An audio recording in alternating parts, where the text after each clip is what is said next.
Okay, I'm delighted to be joined by a man who was instrumental in our promotion 20 years ago.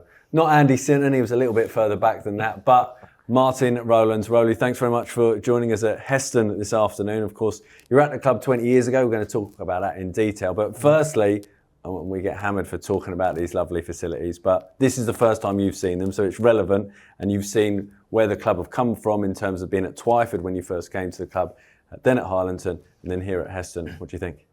Yeah, I mean, it's beautiful, isn't it? It's such a difference and a change, and in terms of the infrastructure of what the club are building behind the actual football on a Saturday afternoon is fantastic. As you said, when I first joined, we was at Twyford sharing with Wasps Rugby in what was school dressing rooms effectively, tiny canteen, and then you come here and the facilities are wonderful.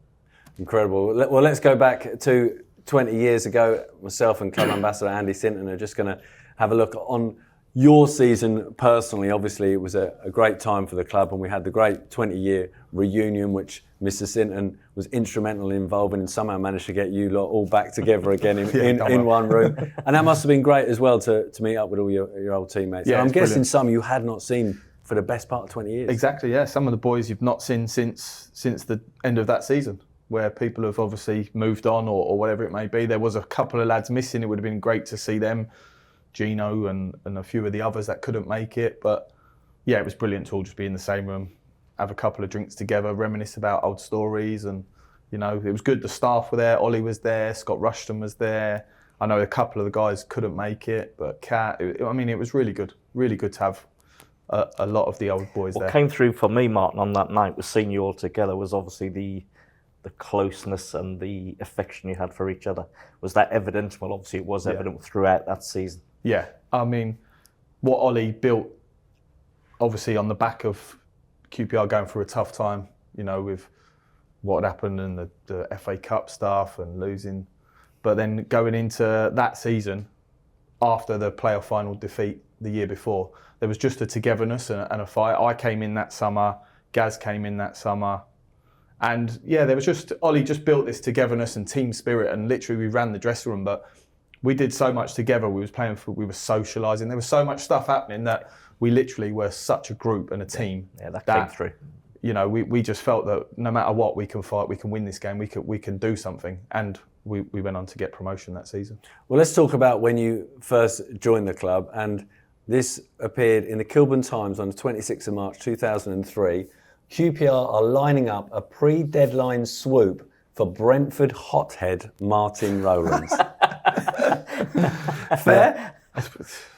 Fair that they did line up to get me in, yeah. Probably fair that a bit hothead. Yeah, I was young, but yeah, I was supposed to sign on what previously used to be the deadline day, used to be the end of March or right near the end. And QPR had tried to sign me in that season to get things done. Brentford wouldn't let it happen for whatever reasons. I was desperate to do it, to get it done. My contract was coming to an end at Brentford. I wanted to obviously come to QPR's. The club was really progressive at the time, and Brentford stopped it. And the following week, in the next game, I actually broke my leg. So it was like a double whammy. I couldn't get the move, and then I broke my leg the following week. And Ollie, actually the next day he had found out, obviously, and he phoned me the next day to say... Where were you at mentally before you got that phone call from Ollie? Yeah, obviously low, because my contract was coming to an end. I'd sort of been not told, but the inclination was that the club's not renewing contracts for players, senior players, or not that I was senior, I was still young, but probably one of the better earners at that club at the time. They was looking to obviously cut budget. QPR wanted to sign me, which was going to be, you could see QPR were going to hopefully get promoted that season. They was going for the playoffs. And yeah, obviously I was low, but then I got the phone call from Ollie 24, 48 hours later, and he said, look, don't worry, get yourself right, and I still want to sign you, whether we get promoted or not. You're still going to be in my plan. So that obviously gave me a big lift, personally and mentally. And yeah, obviously I came back after that leg break, had a operation, had a plate and everything fitted in my leg, and then came back that summer. I couldn't really do pre-season properly because of the operation, but Ollie was just getting me involved in everything. And then I think I might have been on the bench for the first game of the season, but didn't play, and there wasn't really an intention of using me really for a few weeks because I hadn't done the pre-season properly. And then I came in probably after the first couple of weeks of the season starting and went from there. Well, I'm going to refresh your memory on that. The game against Blackpool, the first game of the season, We won 5-0, didn't we? won 5-0 and you came on for did the I? last 15 minutes. We were 4-0 up and struggling. You came on 5-0 Exactly, and, I and just we got sealed the across deal. line. Yeah.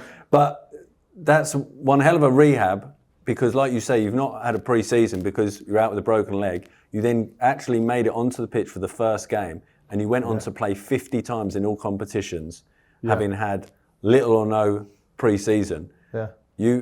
That's a hell of an achievement. Incredible, Man. Yeah, I mean, credit to Prav, who was the physio then. He was fantastic physio. I know he's gone on to do like Wales, sorry. Wales, yeah. He's done the Lions. He was fantastic. Scott Rushton, who was the fitness coach, obviously got me to a level. And Ollie probably managed me for the first couple of months that I was back, sort of managed my workload during the weeks probably to sort of, you got to train at full tilt. And I mean, we used to have Terror Tuesdays, we call them. We wouldn't see a football. Kenny Jackett would be there and we would literally just come in and run for about an hour and a half and then go home. But that obviously helped the fitness. I mean, we scored a lot of late goals that season. We was a really fit side. Yeah.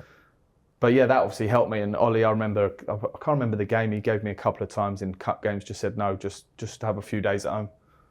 So that obviously. Can I comment helped. on that with that man management from Holly? How important or what did that do for you to have a manager that has got that belief in you, he's got that trust in you, but he's actually managing you or coaxing you through certain areas of the season, knowing what he's going to get for you further down the line?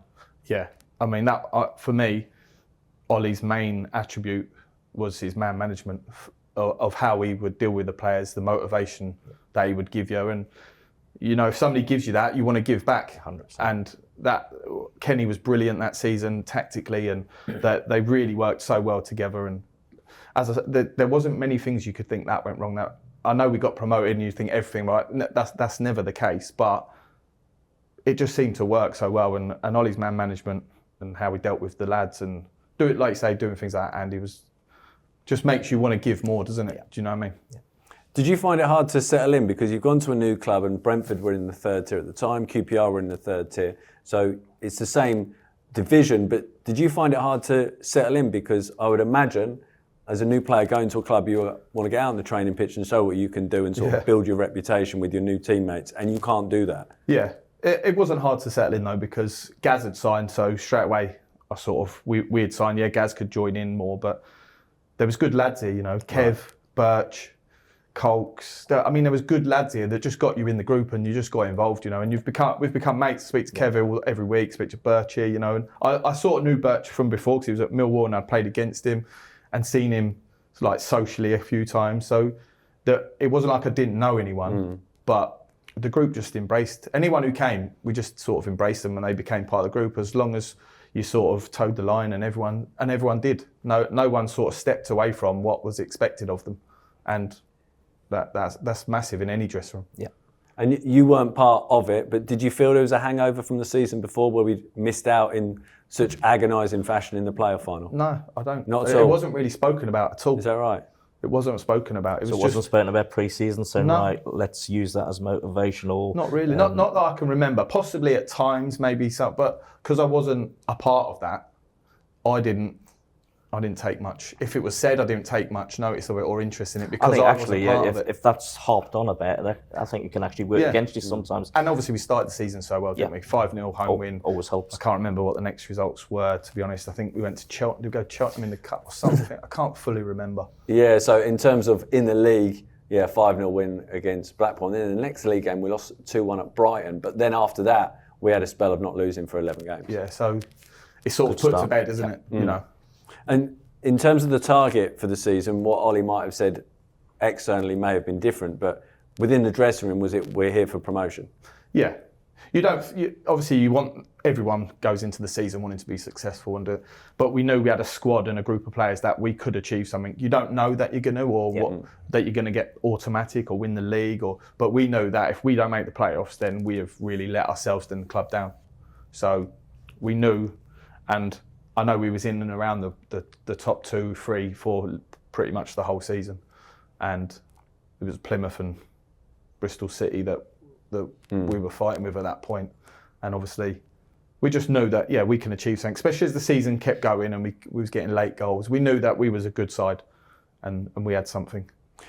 In terms of the group, you mentioned earlier about sort of we managed ourselves and within the dressing room, and I know you've spoken about previously in your era with the QPR team, a lot of stuff was managed in the dressing room.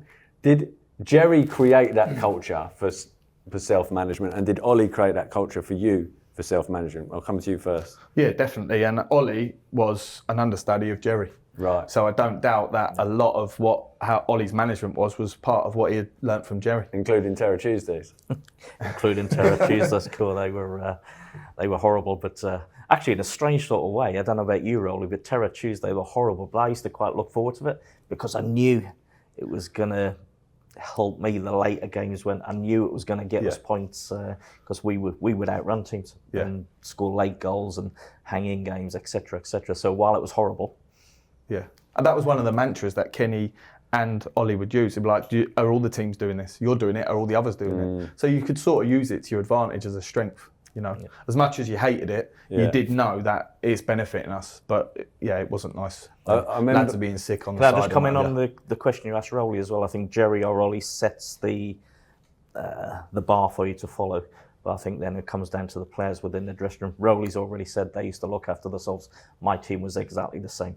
If he was slipping, I would be on him. It wouldn't need Ollie or Jerry because you had your standards, whether that was during a game, during training, the way you behaved off the field. So you're actually making a manager's job easier, but that's where the foundation is built from, your manager. Then the players, if they want to and they're good enough, they'll take charge and look after themselves. Yeah, there's certain standards, and you weren't allowed to drop below them standards from Ollie.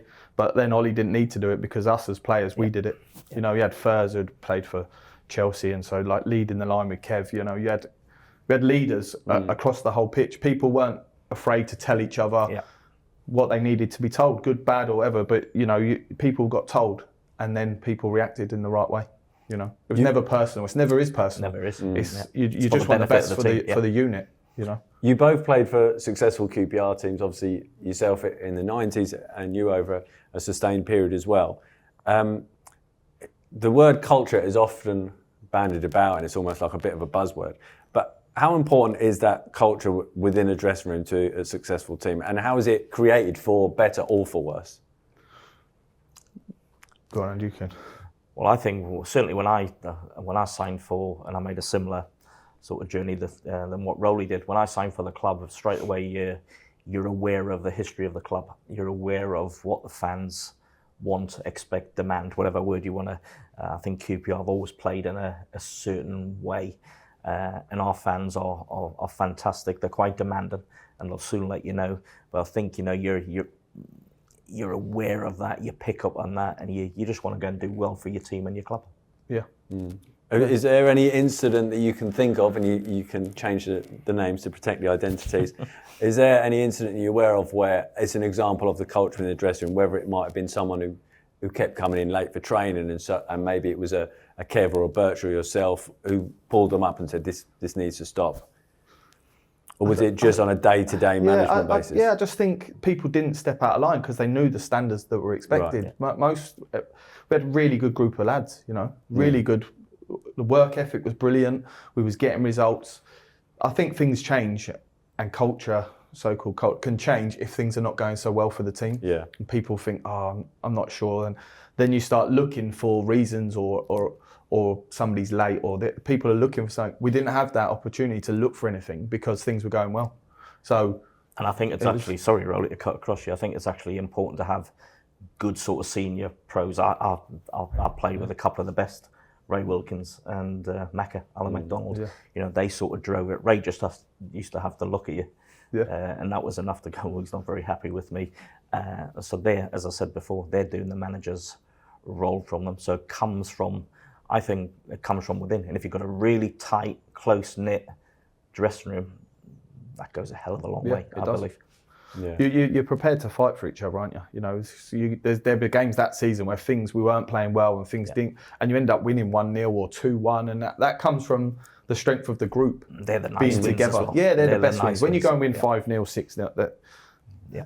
it's almost. But the ones where you've not played well and you've had to really fight and dig in, and them results mean a lot. You know, and it's part of being successful towards the end of a season. Yeah. And in terms of on the pitch, we'll talk about a couple of specific matches in a moment.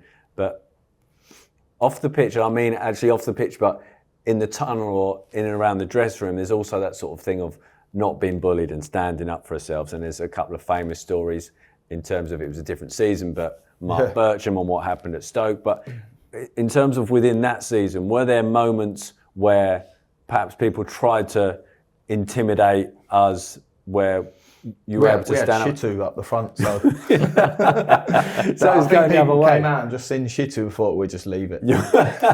But I think teams knew that, like, we're a team of men. Yeah. And we can play good football, but if we're gonna have to fight fire with fire, then we're gonna do it as well. So sometimes you're best not like stoking the fire. Sometimes you're best just to. And I don't feel that anyone really. Bristol City was always a battle. But it wasn't necessarily a physical fight battle. It was more like we knew they were chasing us. They were a good side, had some good players, and we just knew we had to be on it and tough on that day. And Plymouth as well. They had a really good season that season. They had some good players. And going away to Plymouth, I think we went away to Plymouth. Might have been towards the back of the. I think we got beat 2-0. 2-0 away. Yeah, and that was a bit of a like. Right now, we've got to bounce back from this one, you know. And that was. But they were tough teams, you know. Teams of like you've got to stand toe to toe with teams. Was it the physical side that you enjoyed? Yeah, I think we all did as a group. We didn't mind. I mean, we trained how we played. There were some times you'd be in training, you think, oh, that was close, you know, because we trained with intensity, and we all had a bit of fire, you know, and we all wanted to achieve something and be a bit successful and get QPR in the Championship. So. It just sort of bred, you know, like it just rolls, doesn't it? I mean, Andy, you'll know, like when things are going well, it just week to week, training's good, matches, you're ready. It's just there's a flow. I think you make a great point about training like you play. Yeah. I think you have to, you know, and if it's there to be won in training, I don't even think sometimes you think about it, do you? You just go and, you know, we used to play, Danny Mannix was on our side, and the amount of times you say to Danny, because Danny was all over you, just like when he played, one of the best. If you wanted to put someone out of the game, Danny Mannix was brilliant, but he'd be all over you in training. You'd be elbowing, you'd be standing on his toes, and he'd go, Danny, leave off a bit. And you'd go, what? It was just the way he played, you know. But I think I was a big believer in that. Train like you play, and you get your rewards on a Saturday. Yeah, I was. We used to do so many extras. Some of us, like Kenny and Ollie, would be like, that's enough, like get in now, enough. We was doing shooting, we knew like we can get goals. The lads who could get goals, we'd be out with for like half an hour after train. You just wanted to, people didn't really want to leave the training ground at times. You just sort of stayed, you played table tennis, you played head tennis. There were so many things we did to be together, you know. I think that's changed with football. I think it's different now. Some lads are happy to come in and train and go home, and to create an environment that's going to be successful or try to achieve something. I think, like you said about culture earlier, I think that's a big part of it, of lads doing stuff together, you know, whether it's eating breakfast together, having lunch together, whatever it might be, but doing things together. And it's interesting that the common ground between the pair of you, who again, like I say, played in successful teams, is you're still in touch with a number of those players that you were successful with, and likewise yourself. I think that says it all about who you played with. You know, you become friends. You've got a common goal. You want to do well. Football, you want to do well for yourself, but you want to do well for your teammates and the club that you represent and the fans who come to support you. That's what came through on the 03-04 even. You know, it's 20 all of that group got together. Some of them travelling a long way. Some of them overseas, wanted to come but couldn't for various reasons. When we had the 92, 93 back, you know, big numbers come back in there. And when you see each other, it's almost like you were with each other yesterday. You know, and I think that's a sign of friendship within the game. I don't think you have many real true friends within the game, but you have acquaintances, and you have that mutual friendship from sharing a dressing room, going out to do battle for your team and your club. And I think that stays with you forever and a day. And there was that battle that season. Obviously, Plymouth went on to to win the league, but between QPR and Bristol City battling for effectively that second spot that was up for grabs, and they were more involved as well. And then towards the end of the season, I don't know if you recall this, it'd be interesting if you do, prior to the final 2 games, which were obviously Swindon and Sheffield Wednesday, we had 8 games prior to those 2, and we picked up only 8 points. So it was a bit of a wobble, but interestingly, Bristol City had the exact same wobble at exactly the same time, and picked up, and picked up 8 points. But it's not something that at the time, obviously, we would have been like thinking, like, I was going to ask that. Looking back, I don't recall that. No, and I don't know if that's our mindset as we was as a squad, or what Ollie sort of didn't allow us to think like that. It was almost let's go again, which is a big thing of Ollie. It's like let's keep going, but. Yeah, no, I don't remember that. I do remember, obviously, the Swindon game at home, which was, obviously, we knew we had to win at Swindon at home. And that's what's interesting. I scored an early goal, which was just literally a tap-in back post, really. But I think we won 1-0. Yeah, right. We did win 1-0. Yeah. But we know that game was massive, because we always thought we'd go Sheffield Wednesday and get something. Right. I don't know why, we just did. We just felt like we can get something, and if we go there, and obviously the day speaks for itself, doesn't it, after that? Yeah, absolutely. So Hillsborough we'll talk about in a second. But that Swindon game, so that was the first game, if you like, after that 8-match run of difficult form. 2 games to go, and we were 1 point ahead of Bristol City at that time. Bristol City went on to win their 2 games at the end, so they did their bit. Yeah, we did. But like you say, you knew the Swindon game. We had to, because I can't remember who Bristol played, but we thought Bristol City were going to beat them. We've got to win to keep it in our hands. You know, we had to win that. And that's the key, isn't it? Going into the last game, we had to win. But having it in your hands, then going and producing is a completely... Yeah, no, exactly. Because people talk about pressure in football, that puts you under pressure. Yeah, massively. Knowing that if you slip up, that might be it. And I didn't, and like I say, I didn't realise in previous 8 games that we obviously weren't in good form, really, going into that. And yeah, you're right. Bristol City played Barnsley in that game, which they won. And we were playing the Swindon side, who were in the playoffs themselves and were battling to retain their playoff spot, which they successfully did. So I suppose being at home, and at that point we were second, I think Swindon would have been 5th. So playing them at home that time, it was a huge game for Swindon because there was so much on it for them, and a huge game for ourselves. So to score the early goal, and I know you often say one of your best goals for QPR wasn't aesthetically the best, but most important. Yeah, and that's it's great to score goals, isn't it? And I did score some good goals for me personally, but in terms of what meant something was obviously that goal was just ultra important for the group. And obviously at Sheffield Wednesday, it wasn't my goal, it was an own goal, but to be part of where I've crossed it, where the game was getting tight and it sort of just finished it. You know, they're important moments. Yeah. You know, rather than individual. That wasn't me. I wasn't like looking for individual accolade. It was like we're a part of a group and a team, and that's what meant more. You know, and that's why that goal's so important. Do you quite like the fact that it went down to the final day? No. Because it's more stress. You want it done. It's brilliant. That's like everyone says, you know, if you go up in the playoffs. Like when we went up in the playoffs and Bobby scored, that's like the day and the occasion is unbelievable. Yeah. However, you'd rather be top of the league and not have to think about anything and just go up automatically and be a nice, smooth, easy journey. But obviously the day was amazing at Hillsborough because we won. But if you flipped it and we didn't, you just don't know what could have happened in the playoffs. After the disappointment of the year before, you're going back into it, how do people feel? Does the mood change?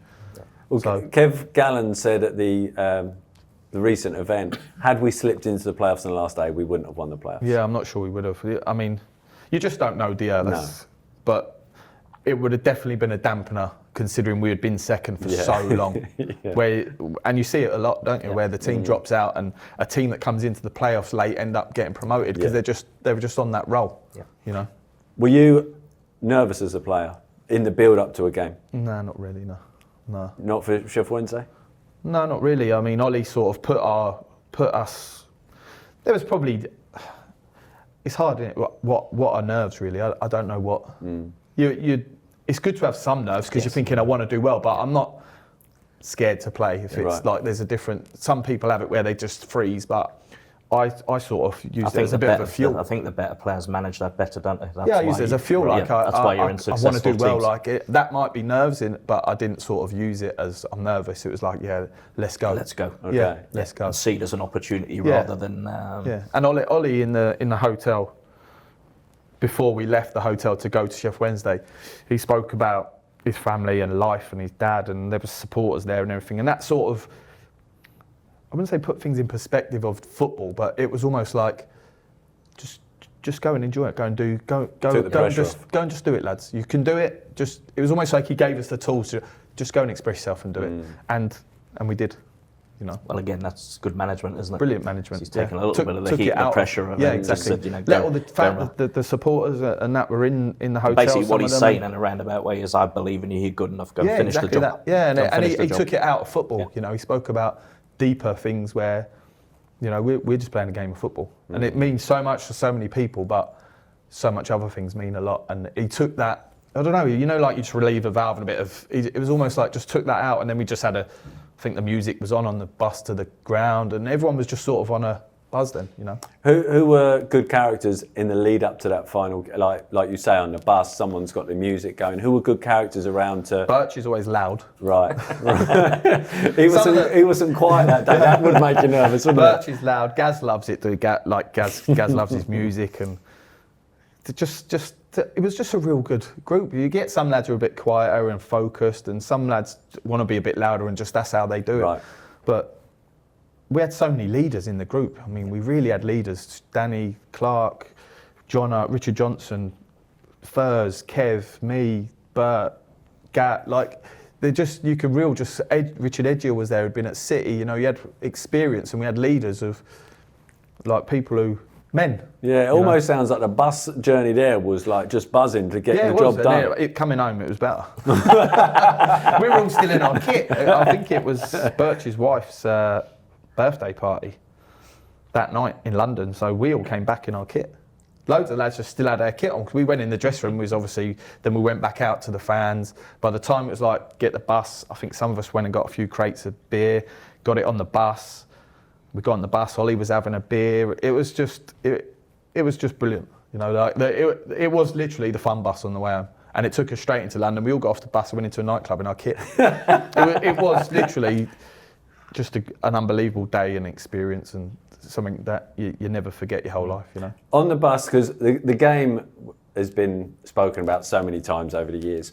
So let's focus on that bus journey home. Were you all sort of talking about the game that had just gone on? What was the sort of conversations, or was it just... I think we'd all had too much to drink. We want to get to London. We'd left the ground. We'd had, I don't know how many drinks we had before we left the ground. But yeah, it was, the music was on, we were phoning people, we were all had the microphone, we were singing. I wouldn't want to be the driver on the way home. No one sat down, we was all dancing. It was just literally, it's a years worth of work, isn't it? That's what and some of the boys had the disappointment of the previous season. Yeah. So it's almost put that to bed, and we've done it the following season. And yeah, I mean, we was encouraged to socialise back then. I know the game's changed, the world's changed, but that was a big part of what we did. We socialised together as well, like every month, twice a month, 3 times. Ollie would encourage us, socialise together, go and have a beer. Sometimes, another point of Ollie's management, we'd go in on a Thursday or a Friday, and we'd go to the cafe. We wouldn't train. I don't know if we'd had a bad result or a bad performance or a good one. It was almost like, come on lads, let's just go to the cafe, have some breakfast together. We'd all walk by Ealing Common. Can't remember what the cafe, there's a cafe there. We'd sit down, we'd all have a breakfast or whatever, and then we'd all go back and we'd go home. But it's almost like, as a manager, you're giving something, so don't take the rise now. Yeah. I've give you something, you give back, don't you? Yeah, It's brilliant. For me, it was brilliant man management through the whole of that season, especially. Who was the unsung hero of that group, whether it be a staff member or a player, that perhaps didn't get the plaudits that you feel they deserve? I don't know, really. It would be hard to pinpoint somebody that you felt they did, because everyone contributed. Right from Gary Doyle, the kit man, all the way through to Ollie, the manager, right the way through to Caroline working as secretary in the office, right the way through. There was just a togetherness. The people at the ground, there was just a buzz. The club had been low, like I said, lost the Boxing FA Cup, the money situation, and then all of a sudden was like the club galvanised and the supporters were back on board. There was just a good buzz around the club. And being successful obviously helps that, because supporters are coming through the door, people want to be there. And it was just a really good time for QPR as a football club, and obviously for us as players. If you could go back to one moment in your career, would it be a moment from that season? Yeah, that was probably obviously playing in the Championship, playing international football, things like that were fantastic. But in terms of personal enjoyment of a season, it would be that season, you know. Highs and lows of the season, the whole journey. If I could do the whole journey of that season again, I don't think I'd change much at all, because obviously we achieved something. And not only that, the people that we played with, we're mates. Like Andy said, you cross a lot of people when you play football, and they're acquaintances, and you don't really stay in touch with a lot of people, because that's just life, isn't it? Everyone's busy. But in terms of that group, I was here on Saturday morning watching the academy, and I see Furs and just have 5-10 minute chat with Furs, and you know, I speak to Kev every week, I speak to Birch regularly, I speak to Gaz, you know, Richard Johnson. They're people that, you know, we achieved something together, but there's a bond there as well, you know. And just bringing it to a close, just a couple more points. I know people talk about it was won at Hillsborough, but it was a point that you raised regarding our form that season at Loftus Road. Yeah, to go unbeaten, weren't you? Unbeaten at Loftus Road all season. That is one. We need to get Invincible shirts done. Yeah, I didn't know that we was unbeaten all season there. Yeah. I think you got 55 points at home or something. Yeah, Plymouth actually got 56. They won one more game and drew one less, but that is an incredible incredible season. Being at Loftus Road would have been rocking the fans right behind you. Towards the end of that season, you just remember coming out. You come out warm up and it was pretty busy, and you're thinking it's going to be rocking today. And then, like the Swindon game, when you score early, it's like, you know, the music comes on, and we just had that feeling, you know, that. Well, it was a great place to be. When it's like that, it's a great place to be. And it was a fortress, and it should be. It's brilliant, tight ground. When it's busy and it's loud, you could be in the biggest stadium, but it's so loud and tight, and the fans, I don't know if they realise they do make a difference. When it's like that and it's rocking and it's loud, it's a fantastic place to play football. Yeah. And that season as well, for everyone looks back, and it's one of the big seasons in this club's history in terms of what was achieved and where we'd come from to get there. Your debut season, you turned up on crutches and then won Players' Player, Supporters' Player of the Season in that debut year and helped us achieve promotion. Yeah. It's a hell of an achievement. Do you allow yourself to go, yeah, I've done well there? Because you're not that guy. Yes, it was a good season for all of us, and individually it was a really good season for me. I did know, I'm playing well. I'm playing really good football, and I won them individual awards, and I got in the Republic of Ireland squad. So individual achievements for me as well as team achievements. Like I said, I'll do it all again. It was just a brilliant, brilliant season. But like you say, I was a team player, and I wanted. You can't win anything individually. If you're playing golf, it's fine. But we're playing football, and there's 11 of us, and you need everyone out there, and you need your subs, and you need the staff to be. Yep. And that's what. Without all of that, I wouldn't have got any awards. And since just a final word from you, obviously you work closely with the guys from 0304 for that event and brought them all together, and it seemed to be a group with such a special bond. You must have felt that when you were working with them. Yeah, very much so. For me, you know, you go into the big auditorium and you do the bits on the stage, but for me was what people don't see. It was the room that we had where the guys walk through the door, and it might be the first time in 15, 20 years you've seen someone that little hug or interchange or whatever. That's priceless for me, and that showed me what a good team that was, what a good squad, what good staff there was, but what a closeness. And when you see that, there's no surprise that they achieved what they achieved because of that. Rowley, thanks very much for joining us. Brilliant. Mark. Thanks for having us. Thanks for watching as we take a trip down 0304 Memory Lane.